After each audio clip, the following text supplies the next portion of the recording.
lo que llamamos obstáculos son en realidad la forma que tienen el mundo y toda nuestra experiencia de enseñarnos dónde estamos atascados. Podemos experimentar como flor lo que parece ser una espada o una flecha. Puede ser que experimentemos lo que ocurre como un obstáculo y un enemigo, o como un profesor y un amigo. Depende totalmente de nuestra percepción de la realidad. Depende de nuestra relación con nosotros mismos. Los obstáculos se presentan tanto a nivel interno como a nivel externo. El nivel externo es la sensación de que algo o alguien nos ha hecho daño, quebrando la paz y armonía que creíamos nuestras. Alguien lo ha echado todo a perder. Este tipo de obstáculos se dan en las relaciones y en muchas otras situaciones. Podemos sentirnos decepcionados, dañados, confundidos y atacados de muy diversas maneras. En cuanto a los obstáculos internos, quizá nada nos ataque realmente excepto nuestra propia confusión. Quizá nuestro único enemigo sea que no nos gusta cómo es la realidad ahora y por tanto deseamos que se aleje rápidamente. Pero en la práctica del camino descubrimos que nada se va nunca hasta habernos enseñado lo que tenemos que aprender. Si corrimos a toda prisa al otro extremo del continente para evitarnos un obstáculo, encontraremos el mismo problema esperándonos al llegar, para enseñarnos dónde es que nos separamos de la realidad, cómo nos retraemos en lugar de abrirnos, cómo nos cerramos en lugar de permitirnos experimentar plenamente lo que sale a nuestro encuentro sin dudas ni retiradas. ¿Qué haces cuando te sientes aplastado? ¿Qué haces cuando las cosas se vuelven insoportables? Por lo general todos nos quedamos allí sentados preguntándonos qué decir. Cuando todo se cae a pedazos y sentimos incertidumbre, decepción, conmoción o vergüenza, lo que queda es una mente clara, fresca y sin prejuicios. Pero no solemos verlo así. Por el contrario, sentimos la incomodidad y la incertidumbre de estar en tierra de nadie. E hinchamos ese sentimiento desinflado por la calle como banderas que proclaman lo mal que está todo. Llamamos a todas las puertas pidiendo a los demás que firmen nuestra propuesta, hasta tener todo un ejército de gente que está de acuerdo con nosotros en que todo está muy mal. Olvidamos lo que hemos aprendido en la meditación y que sabemos que es verdad. Cuando surgen emociones verdaderamente intensas, todas las doctrinas y creencias a las que nos aferramos parecen irrelevantes porque las emociones son mucho más poderosas. Por eso, lo que había empezado siendo un espacio enormemente abierto se convierte en un incendio salvaje, en una guerra mundial, en un volcán en erupción, en una ola gigantesca. Usamos las emociones, las utilizamos. En su esencia son parte de la bondad de estar vivos, pero en lugar de dejarlas ser, las empleamos para recuperar el suelo bajo los pies. Las usamos para tratar de negar el hecho de que nadie ha sabido ni sabrá nunca lo que está ocurriendo. Las usamos para tratar de volver a hacer que todo sea seguro, predecible y real, para engañarnos a nosotros mismos ocultándonos la verdad. Podemos simplemente sentarnos en compañía de esa energía emocional y dejarla pasar. No hay ninguna necesidad de echar mano de la culpa y de la autojustificación. Pero en lugar de ello, echamos querosén sobre nuestras emociones para que nos parezcan más reales. Una vez más, no tenemos por qué considerar que este proceso es un obstáculo o un problema. Si podemos mirar y ver lo salvaje de las emociones, podemos empezar a suavizarnos y a entablar una amistad con nosotros mismos. Y también podemos hacernos amigos de los demás seres humanos y de todas las criaturas. Cuando tomamos conciencia de cómo hacemos la misma estupidez una y otra vez, porque no queremos quedarnos con la incertidumbre y extrañeza de no saber, empezamos a sentir verdadera compasión por nosotros mismos y por los demás, porque vemos lo que ocurre y cómo reaccionamos cuando las cosas se caen a pedazos. Esa conciencia es lo que convierte la espada en flor, y así lo que es aparentemente feo, problemático e indeseable acaba convirtiéndose en nuestro profesor.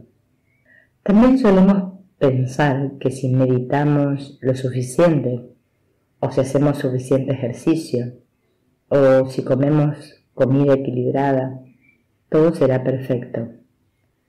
Pero desde el punto de vista de alguien despierto, eso es la muerte. Buscar la seguridad o la perfección, regocijarnos por sentirnos seguros y completos, autocontenidos y cómodos, es una especie de muerte. No cabe ni una ráfaga de aire fresco. No hay lugar para que entre algo nuevo que interrumpa todo lo anterior. Al controlar la experiencia, estamos matando el momento y así preparamos nuestro propio fracaso porque antes o después vamos a tener una experiencia que no podremos controlar. Se nos va a quemar la casa, va a morir algún ser querido, vamos a enterarnos de que tenemos cáncer, va a caer un ladrillo del cielo y nos vamos a ver en la cabeza. Alguien va a derramar zumo de tomate sobre nuestro traje blanco.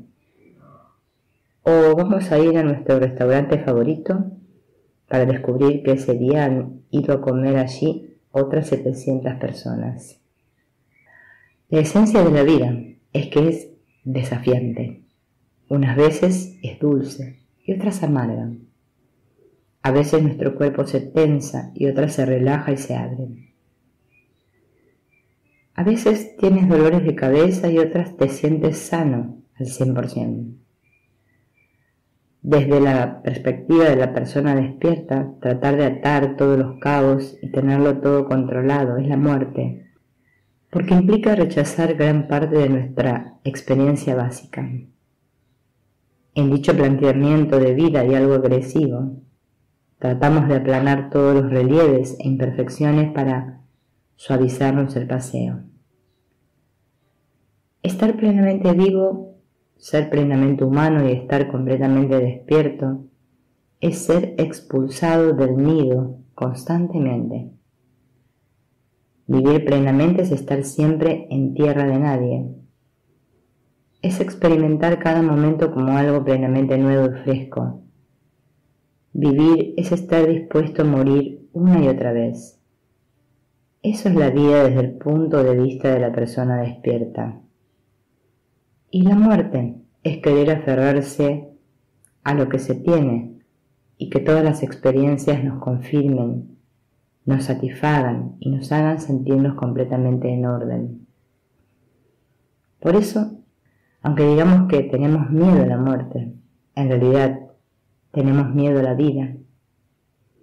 Queremos ser perfectos, pero vemos constantemente nuestras imperfecciones y no hay manera de huir de ellas. No hay salida, no hay escape posible. Entonces es cuando la espada se convierte en una flor. Nos quedamos con lo que vemos, sentimos lo que sentimos y desde ese punto empezamos a conectar con nuestra mente básicamente sabia. Cuando despertamos podemos vivir plenamente, sin buscar el placer ni evitar el dolor, sin reconstruirnos cuando nos caemos a pedazos, Podemos permitirnos sentir nuestras emociones frías o calientes, vibrantes o planas, en lugar de emplearlas para mantenernos en la ignorancia y en la estupidez. Podemos renunciar a ser perfectos y experimentar plenamente cada momento. Tratar de escapar nunca es la respuesta a ser totalmente humanos. Huir de la inmediatez de la experiencia es como preferir la muerte a la vida. Viendo las flechas y las espadas y cómo reaccionamos a ellas, siempre podemos volver a la mente básicamente sabia. En lugar de tratar de librarnos de algo o de entrar en la sensación dualista de sentirnos atacados, podemos aprovechar la oportunidad para ver cómo nos cerramos cuando nos presionan. Así es como abrimos el corazón, así es como despertamos nuestra inteligencia y conectamos con nuestra naturaleza fundamental. Cuando practicamos la meditación sentada, parte de la técnica consiste en tomar conciencia de nuestros pensamientos. A continuación, simplemente reconocemos lo que estamos pensando, sin juicio y sin decir qué es acertado o equivocado. Es un ejercicio de no agresión hacia nosotros mismos y también es un ejercicio que nos permite expresar nuestra inteligencia. Observar que estamos pensando, pero sin asociar el pensamiento con la esperanza o el miedo, con la alabanza o la culpa. Pero cuando nos sentamos realmente a meditar, no siempre es así de ideal. A menudo la percepción de que estamos pensando, aunque solo dure un cuarto de segundo, en una sesión de 1 hora, suele ir acompañada de alabanza o de culpa. ¿Ese pensamiento es algo bueno o es algo malo? En cualquier caso, siempre hay algo más que el simple hecho de etiquetarlo como pensamiento. Pero después de practicar la meditación durante una buena temporada, como nos limitamos a sentarnos en soledad sin hacer otra cosa que tomar conciencia de la expiración y percibir los pensamientos, nuestra mente se va calmando. Entonces empezamos a notar más las cosas, aunque no nos demos mucha cuenta de ello. En la meditación permitimos un amplio espacio y después empezamos a ver lo que surge con creciente viveza y claridad. Notamos una constante profusión de ideas y que en todo ese parloteo no hay silencios. También percibimos nuestras actitudes respecto a lo que sucede. A continuación, empezamos a sintonizarnos con nuestros patrones habituales y vemos quiénes somos, qué hacemos para mantener nuestra integridad y cuáles son nuestras opiniones e ideas respecto a las cosas. Cuando no estamos en meditación, podemos empezar a percibir nuestras opiniones de la misma forma que percibimos los pensamientos mientras meditamos. Esta práctica es extremadamente interesante porque tenemos muchas opiniones y tendemos a considerarlas verdades, aunque en realidad no lo son, solo son opiniones. Y estas opiniones suelen contar con muchísimo apoyo emocional. A menudo contienen juicios o son críticas, otras veces versan sobre lo agradable o lo perfecto que es algo. En cualquier caso, tenemos opiniones en abundancia. Las opiniones son opiniones, ni más ni menos. Podemos empezar a percibirlas y etiquetarlas como tales. De la misma forma que etiquetamos los pensamientos como pensamientos. Este simple ejercicio nos introduce a la noción de ausencia de ego. En realidad, el ego solo es nuestras opiniones, que nosotros solemos considerar sólidas, reales y la verdad absoluta de cómo son las cosas. Tener, aunque solo sea unos segundos de duda respecto a la solidez y la verdad absoluta de nuestras opiniones, Incluso el simple hecho de tomar conciencia de que tenemos opiniones nos introduce a la posibilidad de la ausencia de ego. No tenemos que hacer desaparecer nuestras opiniones y no tenemos que criticarnos por tenerlas. Simplemente hemos de ser conscientes de lo que nos decimos a nosotros mismos y ver cuánto de ello no es más que nuestra percepción personal de la realidad, que puede ser compartida o no por los demás. Si podemos ver nuestras opiniones como opiniones y dejarlas pasar aunque solo sea por un momento, para volver a la inmediatez de la experiencia, quizá descubramos que estamos en un mundo muy nuevo, que tenemos nuevos ojos y nuevos oídos. Cuando hablo de percibir las opiniones, comenzamos a prestar atención a lo que hacemos y pensamos y a toda la energía que dichas funciones implican. Podemos empezar a darnos cuenta de lo sólidas que hacemos las cosas y de lo fácil que nos resulta entrar en una guerra en la que nuestras opiniones tienen que prevalecer sobre la de los demás. Esto es particularmente tentador cuando estamos implicados en una acción social. Vamos a tomar el ejemplo de la capa de ozono. Podemos decir que el agujero de la capa de ozono es un hecho científico. Eso no es una simple opinión. Pero si nuestra forma de actuar contra el empeoramiento de su estado es consolidar nuestra opinión respecto a lo que pensamos que están equivocados, entonces no cambia nada. La negatividad engendra más negatividad. Por muy noble que sea nuestra causa y por bien documentada que esté, en nada le favorece nuestra agresividad hacia los opresores o hacia quienes crean el peligro. Tampoco cambia nada a través de la no agresión. Sin embargo, la no agresión beneficia enormemente a la Tierra. A nivel individual, la causa raíz del hambre, de la inanición y de la crueldad se halla en la agresión. Cuando nos aferramos agresivamente a nuestras opiniones, por muy válida que sea nuestra causa, simplemente estamos añadiendo más agresión al planeta, con lo que se incrementan el dolor y la violencia. Cultivar la no agresión es cultivar la paz. La manera de detener las guerras es dejar de odiar al enemigo, y esto empieza cuando vemos nuestras opiniones de nosotros mismos y de los demás simplemente como nuestra apreciación personal de la realidad y no hacemos de ello una razón para aumentar la negatividad en el planeta. La clave reside en tomar conciencia de la diferencia entre las opiniones y la inteligencia clarividente. La inteligencia consiste en ver que los pensamientos son pensamientos y en no tener una opinión sobre si son correctos o equivocados. En el contexto de la acción social, podemos ver que un individuo, una empresa o el gobierno está polucionando los ríos o está causando daños a personas y animales. A continuación podemos tomar fotografías y documentarlo. Podemos ver que el sufrimiento es real. Nuestra inteligencia nos permite actuar así, sin dejarnos arrastrar por opiniones sobre el bien y el mal, sobre la esperanza y el miedo. Depende de nosotros clasificar qué es opinión y qué es hecho.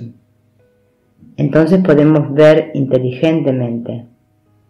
Cuanto más claramente podamos ver, más poderosos serán nuestro discurso y nuestra acción. Cuanto menos ensombrecidas estén nuestras acciones y discursos por las opiniones, más comunicarán no solo a quienes están polucionando los ríos, sino también a todos los que van a ejercer una presión sobre aquellos. Es importante ver el sufrimiento como lo que es, sufrimiento. No estamos hablando de ignorarlo ni de quedarnos callados.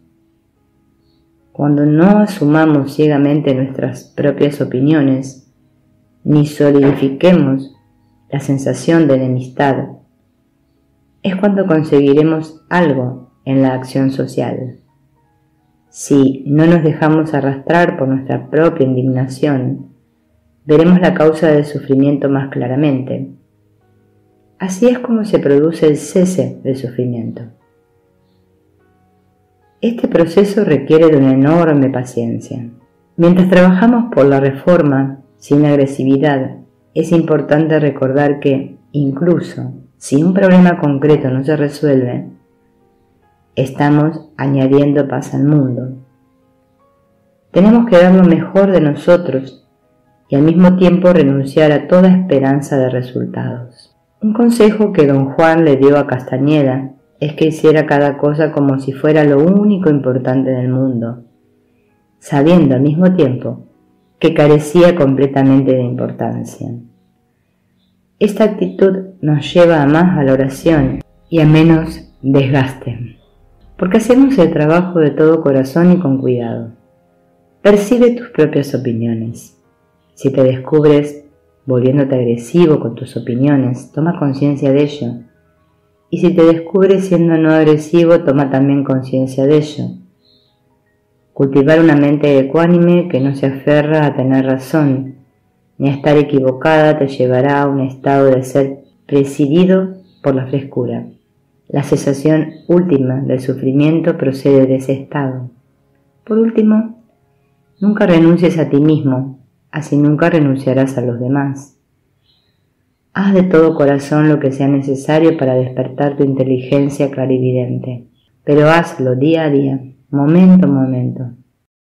Practicamos para liberarnos de una carga, la carga de la estrechez de nuestra perspectiva causada por el anhelo, la agresión, la ignorancia y el miedo.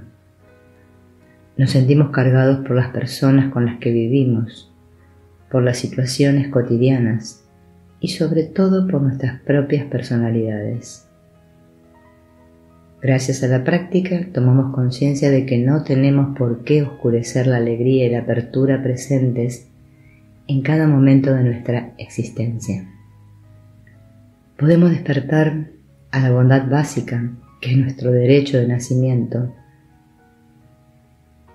y cuando lo conseguimos ya no nos sentimos cargados por la depresión, la preocupación o el resentimiento. La vida nos parece espaciosa, como el cielo y el mar. Hay sitio para relajarse, respirar y nadar. Para nadar tan lejos que perdamos todo punto de referencia en la orilla. ¿Cómo trabajamos con la sensación de sentirnos cargados? ¿Cómo aprendemos a relacionarnos con lo que parece interponerse entre nosotros y la felicidad que merecemos? ¿Cómo aprendemos a relajarnos y a conectar con la alegría fundamental? A nivel global, vivimos tiempos felices. El despertar ya no es un lujo ni un ideal, sino algo críticamente necesario. No debemos añadir más depresión, más desánimo ni más ira a los ya existentes. Se está volviendo esencial aprender a relacionarnos saludablemente con los tiempos difíciles. Tradicionalmente existen 3 métodos para relacionarnos directamente con las circunstancias difíciles, haciendo de ellas un camino de despertar y alegría. Al primer método lo llamaremos no más lucha. Al segundo, usar el veneno como medicina. Y al tercero, contemplar cualquier cosa que surja como sabiduría iluminada. Estas son las 3 técnicas para trabajar con el caos, las dificultades y los sucesos no deseados de nuestra vida cotidiana. El primer método, no más lucha, consiste en sentarse y mirar directamente cualquier cosa que surja en nuestra mente. La denominamos pensamiento y volvemos a la inmediatez y simplicidad de la respiración. Una y otra vez volvemos a la conciencia prístina y libre de conceptos. Esta práctica es una forma de dejar de luchar contra nosotros mismos. de dejar de luchar contra las circunstancias, emociones y estados de ánimo. Esta práctica es una herramienta que podemos emplear para entrenarnos en lo que surja en nuestra vida y poder mirarlo con una actitud libre de juicio. Esta instrucción es aplicable al trabajo con el desagrado y su miríada de disfraces. Surja lo que surja, entrénate una y otra vez a observarlo y a verlo tal como es, sin darle nombre, sin tirarle piedras, sin desviar la mirada. Deja pasar todas las historias. La esencia más interna de la mente, carece de sesgo. Los pensamientos surgen y se disuelven eternamente. Así es como son las cosas. Este es el principal método para trabajar con situaciones dolorosas, ya se trate de un dolor global, de un dolor doméstico o de cualquier otro tipo de dolor. Podemos dejar de luchar contra lo que ocurre y ver su verdadero rostro sin llamarle enemigo. Es una gran ayuda recordar que nuestra práctica no está relacionada con conseguir nada. No tiene nada que ver con ganar o perder, sino con dejar de luchar y relajarnos en lo que es. Esto es lo que hacemos cuando nos sentamos a meditar y esta actitud se va extendiendo al resto de nuestra vida. Es como invitar a lo que nos da miedo a que se presente y se quede un rato con nosotros. Empezamos a trabajar con los monstruos de nuestra mente.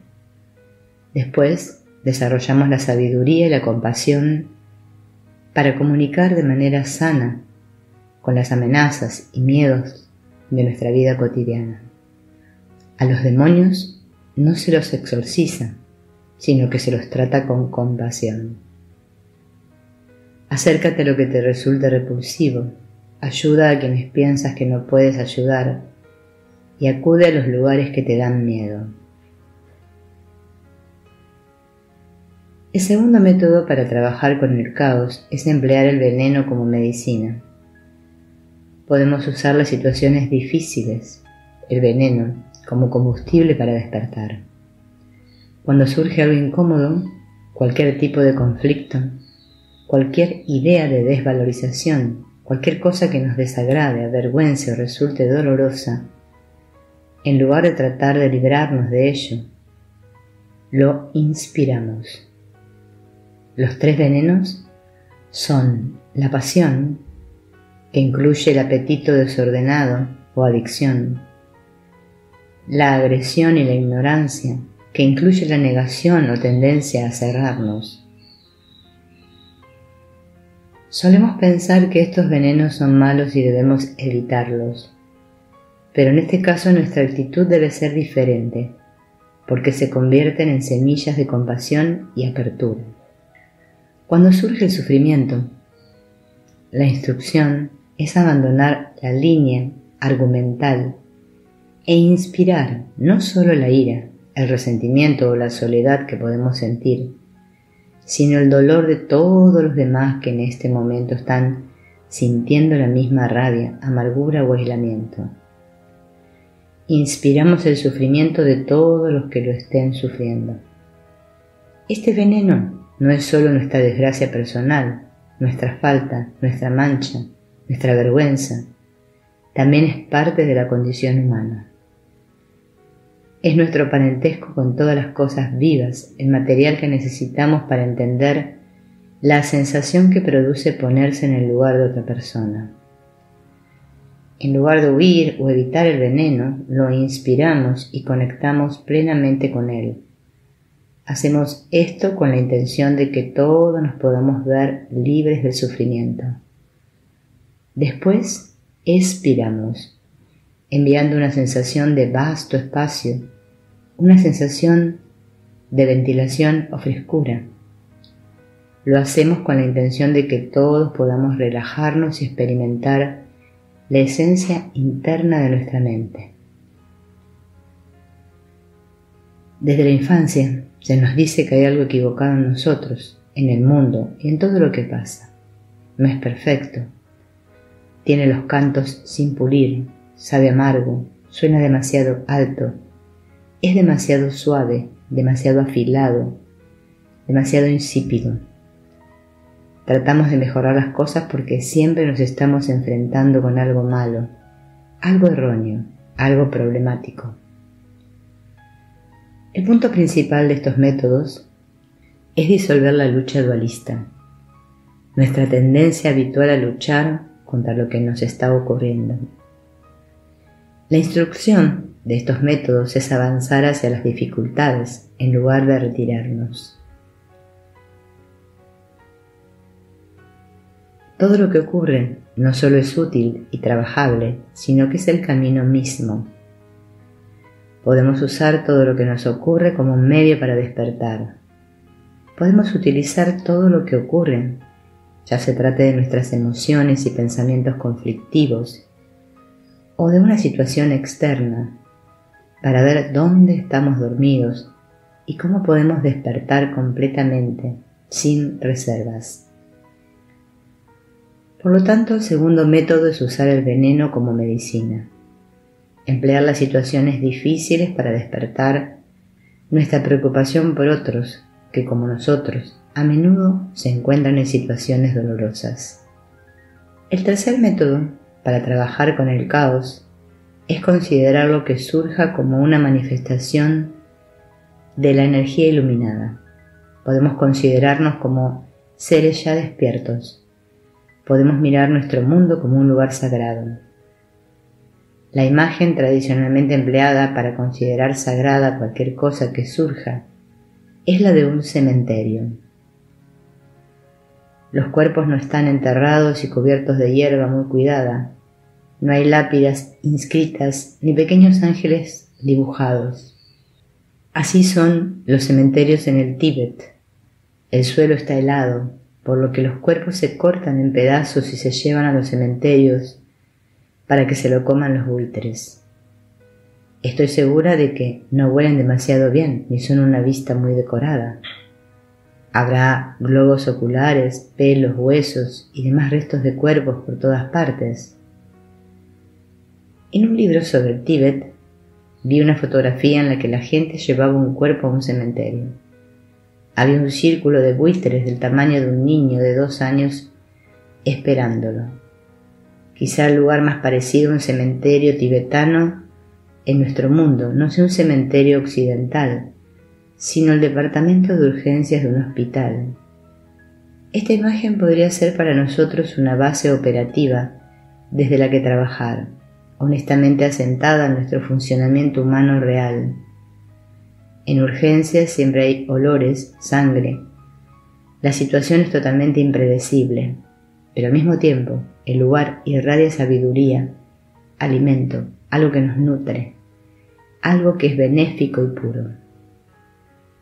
Observar cualquier cosa que surja como energía del despertar invierte nuestro patrón fundamental habitual de tratar de evitar el conflicto, de tratar de ser mejores de lo que somos, de tratar de allanar el camino y embellecer las cosas, de tratar de probar que el dolor es un error y que no existiría en nuestras vidas si lo hiciéramos todo correctamente. Esta visión da un giro total a este patrón particular y nos anima a ver el cementerio de nuestras vidas como la base operativa desde la que alcanzar la iluminación. En nuestra vida diaria a menudo sentimos pánico, palpitaciones o un nudo en el estómago porque estamos discutiendo con alguien o porque teníamos un plan estupendo que no está funcionando. ¿Cómo nos metemos en tales dramas? ¿Cómo lidiamos con los demonios de nuestras esperanzas y miedos? ¿Cómo dejamos de luchar contra nosotros mismos? Yendo a lugares que nos den miedo. Pero ¿cómo hacerlo? Estamos tratando de aprender a no dividirnos en nuestro lado bueno, en nuestro lado malo, en nuestro lado puro y nuestro lado impuro. La lucha fundamental se libra con nuestra sensación de estar equivocados, con la culpa y la vergüenza de ser quienes somos. Esas son las cosas con las que nos tenemos que reconciliar. La cuestión está en que avanzando hacia lo que nos resulta difícil y deseamos apartar de nosotros, podemos disolver la sensación dualista entre nosotros y ellos, entre esto y aquello, entre aquí y allá. Los métodos de tratar con el caos nos animan a no sentir vergüenza por nosotros mismos. No hay nada de lo que sentirse avergonzado. Es como la cocina étnica. Podemos sentirnos orgullosos de exponer nuestras albóndigas judías, nuestro curry indio, nuestros guisos afroamericanos, nuestras hamburguesas y patatas fritas americanas. Hay mucho material jugoso del que podemos sentirnos orgullosos. El caos es parte de nuestro campo de juego. En lugar de buscar algo más elevado o más puro, trabajemos con él tal como es. El mundo en el que nos encontramos y la persona que queremos ser son las bases de nuestro trabajo. Este cementerio llamado vida es la manifestación de la sabiduría, y la sabiduría es la base de la libertad y también de la confusión. Estamos haciendo una elección a cada momento. ¿Qué camino seguir? ¿Cómo relacionarnos con el material crudo de nuestra existencia? En primer lugar, hemos de aprender a abandonar las líneas argumentales. Ralentízate lo suficiente como para estar simplemente presente. Olvida toda esa multitud de juicios, esquemas y deja de luchar. En segundo lugar, utiliza cada día de tu vida para tomar una actitud diferente hacia el sufrimiento. En vez de apartarlo de ti,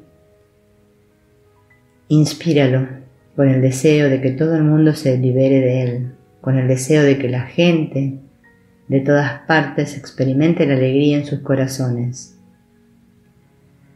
Y tercero, reconoce la existencia del sufrimiento, la existencia de la oscuridad.